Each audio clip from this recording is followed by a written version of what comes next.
আপনারা যারা আমাদের এই গল্পগুলো শুনতে ভালোবাসেন তাদের জন্য রইল অনিস দেবের লেখা জিহাদপুরের সেই লোকটা। পিকনিকের যখন দিনক্ষণ আয়োজন সব ঠিকঠাক, তখন সুনীত কাকু হঠাৎ বলে উঠল, তোমরা ড্রাইভার জোগাড় করো, সেই গাড়ি চালিয়ে আমাকে ওই পিকনিক স্পটে যেতে হবে, পারবো না। সুনীত কাকু খুব ভালো গাড়ি চালায়, সেটা আমরা সবাই জানি। এতক্ষণ কাকু গাড়ি চালাতে রাজি ছিল, কিন্তু পিকনিক স্পটের নামটা শোনা মাত্রই বেঁকে বসলো। অথচ ড্রাইভার নিলে খরচের চাপ বাড়বে। কেন গাড়ি চালাতে পারবি না বলে হঠাৎ চিৎকার করে উঠল রীতা পিসি। সুনীত কাকু কেমন যেন অন্যমনস্ক হয়ে গেল। একটা খোলা জানলার দিকে তাকিয়ে ঘোর ঘোর লাগা গলায় বলল, গড়বেতায় যেতে হলে জিহাদপুরের ওপর দিয়ে যেতে হয়, আর লক্ষ টাকা দিলেও আমি জিহাদপুরের ওপর দিয়ে যেতে পারবো না, সে দিন হোক কি রাত। লিলিদি বললে, কেন রে, জিহাদপুরে কি হয়েছে? সুনীত কাকু তক্ষুনি কোনো উত্তর দিল না। পকেট থেকে সিগারেটের প্যাকেট বের করে একটা ধরালো। সিগারেট দেখে আমার 4 বছরের বোন চন্দনা বায়না করতে লাগলো। সুনীত কাকুর হাত ধরে টানতে লাগলো আর বলতে লাগলো, সাদা লজেন খাবো কাকু, সাদা লজেন খাবো। আমি ওকে কোলে করে সরিয়ে নিয়ে এলাম, কিন্তু জেদ ধরে ও চিৎকার করতে লাগলো আর হাত পা ছুটতে লাগলো। ওর মুখে সেই এক কথা, সাদা লজেন খাবো। অন্য সময় হলে চন্দনাকে বুঝিয়ে সুজিয়ে তোয়াজ করতাম, কিন্তু এখন সেরকম মনের অবস্থাই নেই। সুনীত কাকুর জন্য আমাদের শীতকালের বাঁধা পিকনিকটা ভেস্তে যাবে মনে হচ্ছে। লিলিদি আবার জানতে চাইল, হ্যাঁ রে, জিহাদপুরে আবার কি হয়েছে? মাত্র 4 বছর আগে একটা ব্যাপার হয়েছিল এই রকম শীতের সময়। তারপর থেকে ঠিক করেছি জিহাদপুরের উপর দিয়ে কখনো গাড়ি ড্রাইভ করব না। কথা বলতে বলতে কান ধরার ভঙ্গিতে দুহাত কপালে ঠেকালো সুনীত কাকু। ঠোঁটে সিগারেট ধরা অবস্থাতেই বলল, হনুমানের দিব্যি, ও রাস্তায় আর নয়। আমি হেসে বললাম, হঠাৎ হনুমানের দিব্যি কেন? আমাদের আর্লি স্টেজে হনুমান আমাদের ক্লোজ রিলেটিভ ছিল, জানিস না বুঝি? মানে লক্ষ লক্ষ বছর আগের কথা বলছি। তাই সিনিয়র মোস্ট গুরুজন হিসেবে আমি হনুমানকে খুব রেসপেক্ট করি। কথাটা অনেকটা গম্ভীর হয়েই বলল সুনীত কাকু। চন্দনা তখনও জেদ দেখিয়ে তিরিং বিরিং করে লাফাচ্ছে। সেদিকে তাকিয়ে মনে হলো সুনীত কাকুর হনুমান থিওরিটা বোধহয় একবারে মিথ্যে নয়। রীতা পিসি অধৈর্য হয়ে চোখ পাকিয়ে বলে উঠল, এই শোন, 4 বছর আগে মাথা মুন্ডু কি হয়েছে না হয়েছে তার জন্য আমরা পিকনিক পণ্ড করব না। তোরও সব চালাকি ছাড় সুনীত। আসলে তুই পিকনিকে যাবি না তাই ছুতো খুঁজছিস, তাই তো? আমার খুব মন খারাপ লাগছিল, কারণ আমার কাছে বছরের 6টা ঋতু হলো গ্রীষ্ম, বর্ষা, শরৎ, হেমন্ত, পিকনিক আর বসন্ত। সেই পিকনিকটাই হবে না? খোলা মাঠ, আরামের মধ্যে শীতের রোদ্দুরে পিঠ দিয়ে বসে খাওয়া দাওয়া, খেলাধুলো, গান বাজনা সব মাটি হবে। লিলিদি চন্দনাকে কোলে তুলে নিয়ে আদর করতে করতে বলল, শুনুকা, তুমি কি সিরিয়াসলি বলছো নাকি ঠাট্টা করছো বলো তো? সিগারেটে টান দিয়ে এক মুখ ধোয়া ছেড়ে সুনীত কাকু বলল, বিশ্বাস কর, সিরিয়াসলি বলছি, তোরা অন্য কোনো পিকনিক স্পট কর, সেটাই ভালো হবে। ঠিক সেই সময় রীতা পিসি যেন তার ভাইকে চ্যালেঞ্জ করে বসলো। বলল, কেন, কি করেছিল বা কী বা হয়েছিল তোর এই জিহাদপুরে? 7 জন্মে নাম শুনিনি বাবু, খুলে বল দেখি। সুনীত কাকু বলল, শোন তাহলে, তবে ছোটরা কিন্তু ভয় পেতে পারে। আমি বললাম, ভয়? পিকনিক পণ্ড হবার ভয়ে আমি অস্থির, এর চেয়ে বেশি ভয় আমার আর কিছুতে নেই।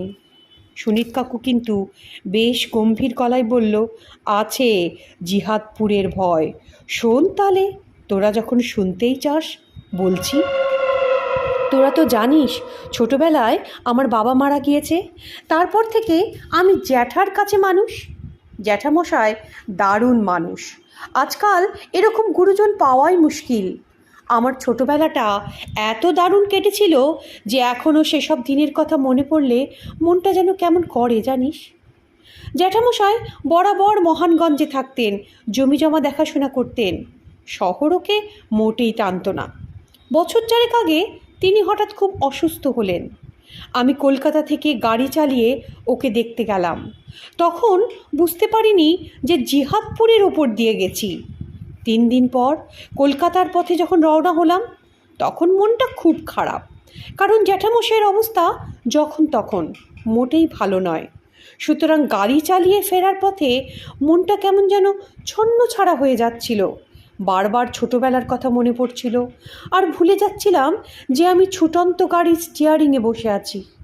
শীতের সময়, সন্ধে নেমে গেছে অনেকক্ষণ। সোয়েটার জ্যাকেট পরে গাড়ির ভেতরে বসে থাকলেও কনকনে শীত হাড়ে হাড়ে টের পাচ্ছিলাম। গাড়ির হেডলাইটের আলোয় কুয়াশা ভেদ করে কালো পিচের রাস্তা আবছা দেখা যাচ্ছিল। দিব্যি গাড়ি চালিয়ে যাচ্ছি।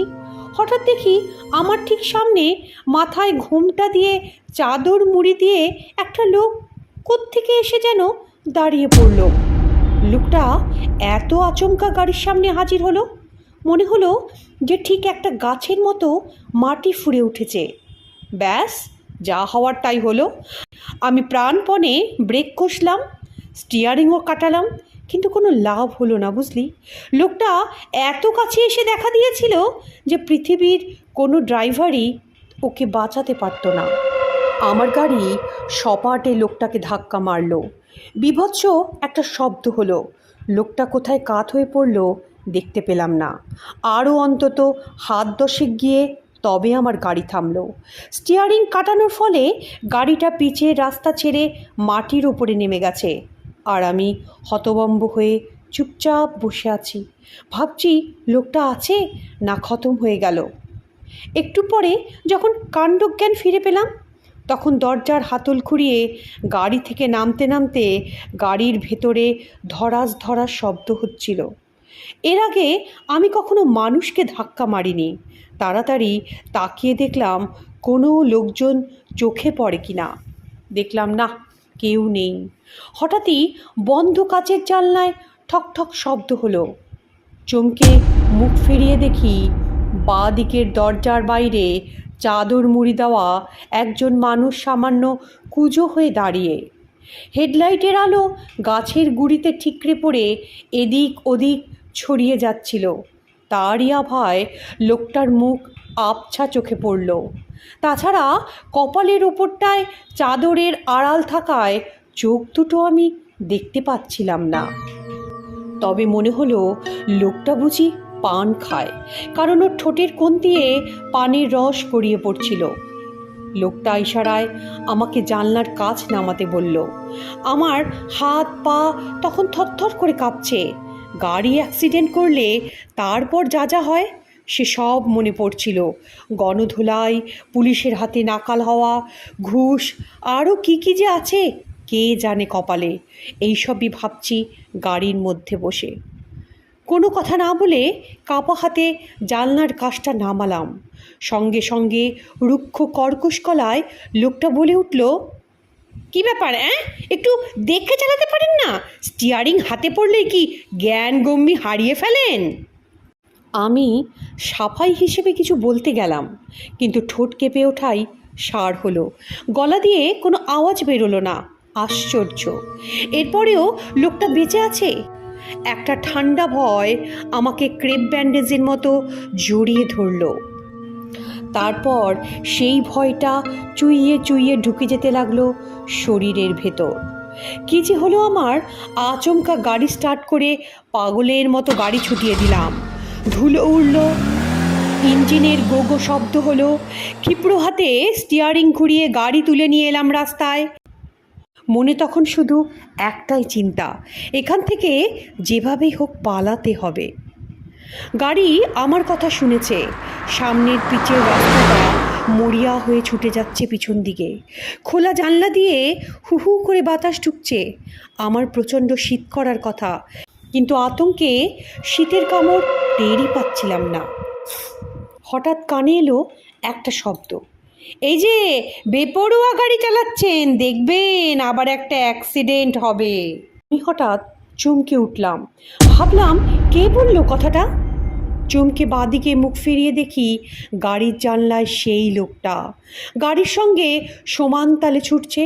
এক হাতে জানলার নামানো কাঁচটা চেপে ধরে আছে। আমি পাথর হয়ে গেলাম।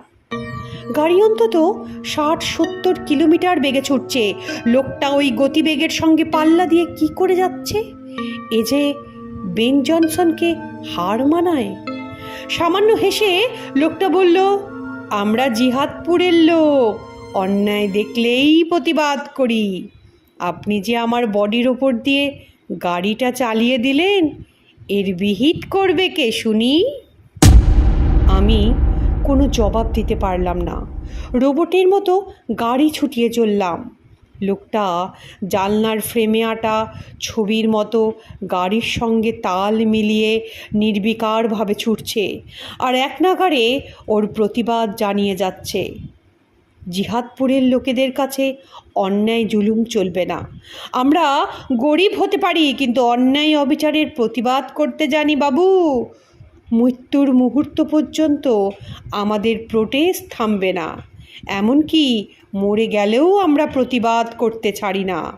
আমাদের জেদ এমন। লোকটার শেষ কথাটা যেন আমার চাবুকের বাড়ি মারার মতো লাগলো। মরে গেলেও আমরা প্রতিবাদ করতে ছাড়ি না, তার মানে? আমার হাতের কথা স্টিয়ারিং আর শুনল না। পলকে বেসামাল হয়ে গেল। গাড়ির পথটা এলোমেলো হয়ে গিয়ে আমি শেষ পর্যন্ত ধাক্কা মারলাম রাস্তার ধারের একটা মোটা গাছের গুঁড়িতে।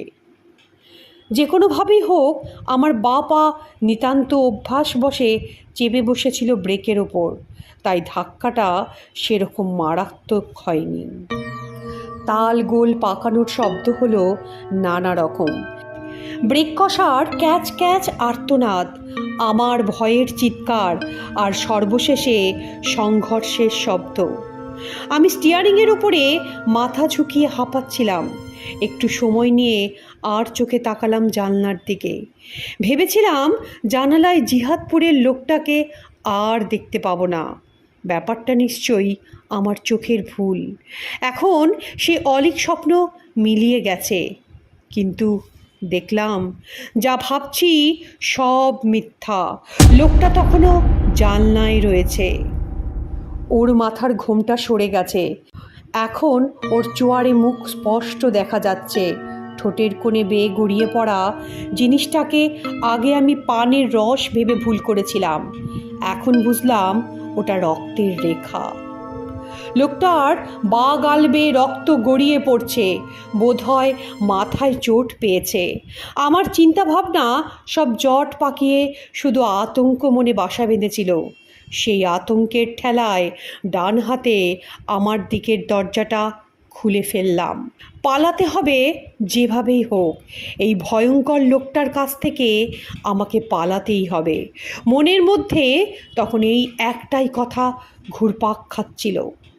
দরজা খুলে সবে একটা পা বাইরে রেখেছি, তক্ষুনি লোকটা বকবক করতে করতে এক হ্যাচকায় ওর দিকের দরজাটা খুলে ফেলল। বলল, দেখুন আমার কি হাল করেছেন দেখুন, আর আপনি এখন পালাচ্ছেন। খোলা দরজা দিয়ে যা দেখলাম তা যেমন ভয়ঙ্কর তেমনি অবিশ্বাস্য। মাথা থেকে শুরু করে রক্তাক্ত কোমর পর্যন্ত পৌঁছেই লোকটার শরীর শেষ হয়ে গেছে।